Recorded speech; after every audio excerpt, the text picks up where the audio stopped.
നമസ്കാരം. നിലമ്പൂർ തെരഞ്ഞെടുപ്പിൽ ദേവസേനയെ കളത്തിലിറക്കി ഏഷ്യാനെറ്റ് ന്യൂസ്. ഓരോ റൗണ്ട് കഴിയുമ്പോഴും ദേവസേന എന്ന നിർമ്മിത ബുദ്ധിയിലെ പ്രതിഭ പ്രവചനം നടത്തി.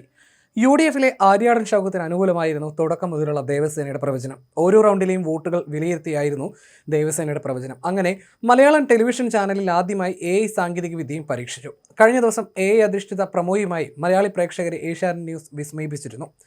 ചാനലുകളുടെ റേറ്റിംഗ് യുദ്ധത്തിൽ ഒന്നാമതുള്ള ഏഷ്യാനെറ്റും ആവേശം വിതറുന്ന തരത്തിൽ ലേലം വിളി മോഡലിലാണ് വോട്ടെണ്ണൽ റിപ്പോർട്ട് ചെയ്തത്. വിനു വിജോണും PG സുരേഷ് കുമാറും സിന്ധു സൂര്യകുമാറുമായിരുന്നു സാധാരണ തെരഞ്ഞെടുപ്പ് ദിവസം ഏഷ്യാനെറ്റ് ന്യൂസിനായി തുടക്കം മുതൽ അവതരണത്തിനെത്തിയത്. എന്നാൽ ഇത്തവണ കഥ മാറി. കമലേഷും നിമ്മിയും അബ്ജോദും അനൂപ് ചന്ദ്രനും വോട്ടെണ്ണൽ സമയം അവതാരകരായി നിറഞ്ഞു. യുവത്വത്തിന്റെ ആവേശം ഏഷ്യാനെറ്റ് ന്യൂസിലെ ലേലം വിളി അവതരണത്തിൽ നിറഞ്ഞു. ഇതിനൊപ്പം ദേവസേനയും. റിപ്പോർട്ടർ TVയിൽ ആകെ നിരാശനായിരുന്നു അരുൺകുമാർ. വോട്ടെണ്ണൽ ദിവസം വരെ സ്വരാജ് ജയിക്കുമെന്ന് തറപ്പിച്ചു പറഞ്ഞ വ്യക്തിയാണ് അരുൺകുമാർ.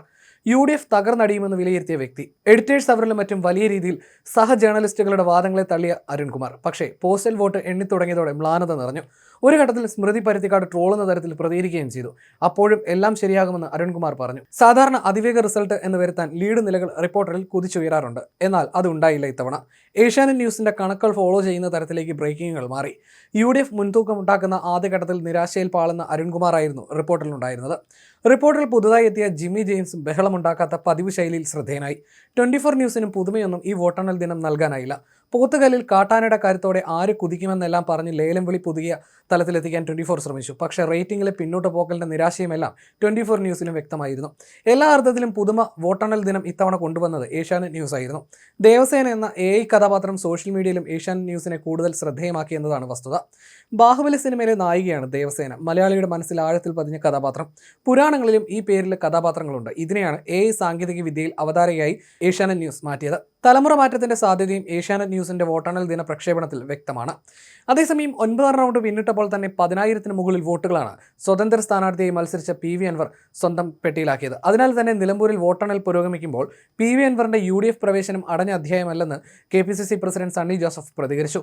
10 റൗണ്ട് വോട്ടെണ്ണൽ പുരോഗമിക്കുമ്പോൾ തന്നെ 10,000-ലധികം വോട്ട് നേടി കരുത്ത് കാട്ടിയതോടെയാണ് അൻവറിന്റെ കാര്യത്തിൽ ഇനിയും ചർച്ചയാകാം എന്ന നിലപാട് കോൺഗ്രസിൽ നിന്നും ഉയർന്നത്.